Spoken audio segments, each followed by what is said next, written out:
Hi అండి, అందరికీ నమస్కారం. 6 కేజీల ముక్కలతో ఆవకాయ పచ్చడి ఎలా పెట్టాలో ఈ వీడియోలో అయితే క్లియర్ గా చూపించబోతున్నాను. ఆంధ్ర మరియు తెలంగాణలో ఆవకాయ జస్ట్ పికిల్ కాదండి, ఇదొక ఎమోషనల్. హాస్టల్ కి వెళ్ళినా అబ్రోడ్ కి వెళ్ళినా ఫస్ట్ గుర్తొచ్చేది ఆవకాయ. వేడివేడి అన్నంలో ఆవకాయ కొద్దిగా నెయ్యి వేసుకుని తింటే స్వర్గంలా ఉంటుంది. మే నెల వచ్చిందంటే చాలండి, ప్రతి ఇంట్లో నుంచి ఆవకాయ స్మెల్ అయితే వస్తూ ఉంటుంది. ఫ్యామిలీ అందరూ కలిసి కట్ చేయడం, మిక్స్ చేయడం ఒక ఫెస్టివల్ లాగా ఉంటుంది. ఫస్ట్ టైం మన ఛానల్ ని చూస్తున్నట్లయితే సబ్స్క్రైబ్ చేసుకోవడం మాత్రం మర్చిపోకండి. ఫ్రెష్ గా మార్కెట్ నుంచి మామిడికాయలు క్లీన్ చేసుకుని కట్ చేపించి అయితే తీసుకున్నామండి. ఇవి సువర్ణ రేఖ అండి, వీటితో పచ్చడి పెట్టుకోవడం వల్ల ఎప్పటికీ పాడవ్వదు. నెక్స్ట్ ఇందులో ఉన్న సీడ్స్ ని అలాగే పైన ఉన్న పొరని కూడా తీసేసుకోవాలి.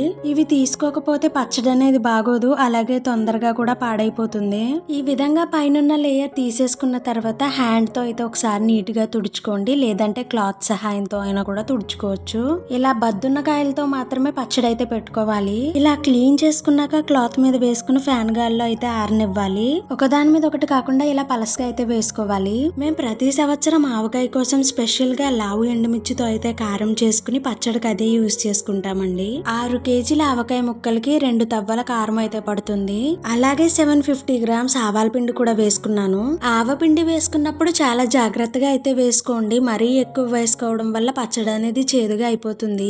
మేము ప్రతిసారి ఈ పచ్చడి కోసం కల్లుప్పునైతే దంచుకుని వేసుకుంటామండి. నేను ఇక్కడ 750 గ్రామ్స్ ఉప్పునైతే వేసుకుంటున్నాను. అలాగే వెల్లుల్లిని నీట్ గా తొక్క తీసేసుకుని 1/2 కేజీ వేసుకుంటే సరిపోతుంది. ఇవి పచ్చడిలో ఊరిన తర్వాత చాలా టేస్ట్ గా ఉంటుంది, నాకైతే చాలా ఇష్టం. అలాగే 100 గ్రాముల మెంతుల్ని కూడా వేసుకోవాలి. ఇప్పుడు ఇవన్నీ కూడా మంచిగా కలిసే విధంగా అయితే కలిపేసుకోవాలండి. మా ఆవకాయ పచ్చడి ప్రతి సంవత్సరం మా అమ్మమ్మ వచ్చి కలిపి పెడుతుంది. మీకు కూడా ఇలా పచ్చడి పెట్టే అమ్మమ్మలు ఉంటే కమెంట్ చేయండి. ఎంతైనా అమ్మమ్మ చేతితో పెడితే ఆ రుచే వేరు. అబ్బో, ఆ కలిపే పద్ధతి, ఆ విధానం చూస్తే ఇంకా అసలు మాటలే రావు. ఇలా కలిపేసుకున్న తర్వాత సగం కారం ఒక దాంట్లోకి, సగం కారం ఒక దాంట్లోకి తీసుకున్నాను. ఎక్కువ పచ్చడి పెడుతున్నాం కాబట్టి మేము ఇలా కారాన్ని సగం సగంగా చేసుకున్నాము. ఇంకిప్పుడు ఇందులో ఆవకాయ ముక్కలను అయితే వేసేసుకోవాలి. ఈ విధంగా ముక్కలన్నీ వేసుకున్నాక కలిసే విధంగా అయితే మిక్స్ చేసుకోవాలి. మా అమ్మమ్మ ఇలా కలుపుతూ ఉంటే నాకు నోరు ఊరిపోతుంది. నిజం చెప్పాలంటే ఇంత పచ్చడి పెట్టినా మా ఇంట్లో ఫాస్ట్ గా అయిపోతుందండి. ఏం చేస్తాం చెప్పండి, అందరూ ఆవకాయ ప్రియులే మరి. ఇప్పుడు ఇందులో 2 ప్యాకెట్స్ వేరుశనగ నూనె వేసుకుని అంతా కలిసేలా బాగా మిక్స్ చేసుకోవాలి. ఎప్పుడైనా ఈ విధంగా నిల్వ పచ్చళ్ళు పెట్టేటప్పుడు వేరుశనగ నూనె మాత్రమే వేసుకోవాలండి. ఈ వేరుశనగ నూనె వల్ల టేస్ట్ బాగుంటుంది, అలాగే నిల్వ కూడా ఎక్కువ రోజులు ఉంటుంది. అందరూ ఆవకాయ పచ్చడి వర్షాకాలంలో తినడానికి పెట్టుకుంటే మేము మాత్రం ఎండాకాలంలో కూడా తింటామండి. పాత రోజుల్లో సమ్మర్ వచ్చిందంటే ఫ్యామిలీస్ అందరూ కలిసి ఆవకాయ పెట్టుకునేవారు. ఒకప్పుడు ఆవకాయ పచ్చడి పెడుతున్నారంటే పెళ్లి చేసినంత సందడిగా ఉండేది. కొంతమంది వాటిని ముక్కలు కొయ్యడం, ఇంకొంతమందిని వాటిని ఆరేయడం పెద్ద హడావిడే అనుకోండి. ఇప్పుడు ఆ హడావిడి లేకుండా ఎవరిది వాళ్ళే పెట్టేసుకుంటున్నారు. సరే కానీ చూసారు కదా, ఫైనల్ గా అయితే ఈ విధంగా నూనెంతా కూడా ముక్కకు పట్టి కలిసిపోవాలన్నమాట.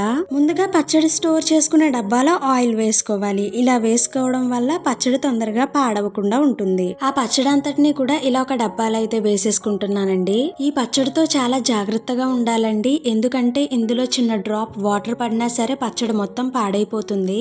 ఇప్పుడు దీనిని 3 డేస్ పాటు ఎవ్వరు ముట్టుకోలేని చోట భద్రంగా అయితే దాచుకోవాలి. 3 డేస్ తర్వాత చూద్దాం. 3 రోజులు అయిపోయాక దాన్ని ఓపెన్ చేసి చూస్తే ఈ విధంగా ఆయిల్ పైకంతా తేలిపోయిందండి. ఈ పచ్చడిని అంతటిని కూడా వేసుకుని కలుపుకోవడానికి వెడల్పుగా ఉండే గిన్నెలో అయితే వేసేసుకున్నానండి. అబ్బా, 3 రోజుల తర్వాత తీసి చూస్తే ఆవకాయ టేస్ట్ అయితే నోరు ఊరిస్తుంది. పచ్చడి అయితే పర్ఫెక్ట్ గా ఊరిపోయింది కాబట్టి ఇప్పుడు ఒకసారి దీన్ని పైనుంచి కింద వరకు, కింద నుంచి పై వరకు అయితే కలిపేసుకోవాలి. ఈ పచ్చడి కోసం నేను మొత్తం 3 ప్యాకెట్స్ ఆయిల్ అయితే యూస్ చేసుకున్నాను. ఈ ఆవకాయ పచ్చడి టేస్ట్ అంతా కూడా కలుపుకోవడం లోనే ఉంటుందండి. మనం ఎంత బాగా కలుపుకుంటే ముక్క అంత బాగా అయితే ఊరుతుంది. ఈ విధంగా అంతా కలిపేసుకున్నాక జాడీలో గానీ డబ్బాలో గానీ స్టోర్ చేసుకుంటే చాలా డేస్ వరకు అయితే ఉంటుంది. ఫైనల్ గా మన పచ్చడి అయితే ఇలా ఉందండి. దీన్ని చూస్తే మీకేమనిపిస్తుందో కూడా కమెంట్ చేసేయండి. ఈ పచ్చడి అంతా పెట్టేసుకున్నాక లాస్ట్ లో గిన్నెలో కొంచెం పచ్చడి ఉంటుందండి. దాంట్లో కొద్దిగా రైస్ వేసుకుని, నెయ్యి వేసుకుని, ఆవకాయ ముక్క వేసుకుని తింటే నెక్స్ట్ లెవెల్లో ఉంటుందండి. టేస్ట్ లోను, కలర్ లోను అస్సలు కాంప్రమైజ్ అయ్యేదే లేదు. అంత పర్ఫెక్ట్ గా ఉందండి. ఇంకెందుకు లేటు, మీరు కూడా ట్రై చేసేయండి.